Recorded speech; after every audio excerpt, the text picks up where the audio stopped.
A wad of water is coming down the Missouri River. Today we have a better idea of who could be affected the most. The Army Corps of Engineers updated its so-called inundation map. The red areas here show what could be underwater in extreme conditions, places like Leavenworth, Lexington, and east of I-435.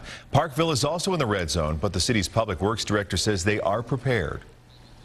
We have a plan, obviously. There are inundation scenarios that would be greater than that plan, but we're hoping for the best.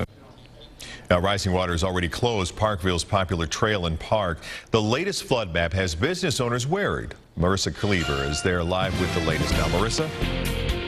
Well, English Landing Park is now closed. The river is spilling onto the park's trails and is creeping into the parking lot. Everyone here in Parkville is watching, hoping, and praying the water doesn't take over the city. The swelling Missouri River creeps higher and higher. Water is beginning to flow into Parkville. The latest inundation map from the Army Corps of Engineers says water could reach well onto the city's historic Main Street in a worst-case scenario. So we're just waiting to see what happens.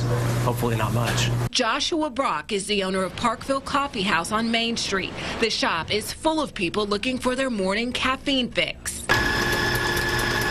Behind the scenes, Brock is preparing his store for a flood. We've packed up some items that we don't use every day, things that we can get by without, and if at some point the water looks like it's going to get pretty close, we'll remove some of the furnishings and we'll operate to go only if it gets to that point. City officials believe they have a good plan in place. If the water continues to rise, they will close off the Porta Dam, and that should protect the city's historic downtown Main Street. What they've done down by the tracks looks very reassuring. For now, the coffee shop will continue business as usual, but ready to leave at a moment's notice.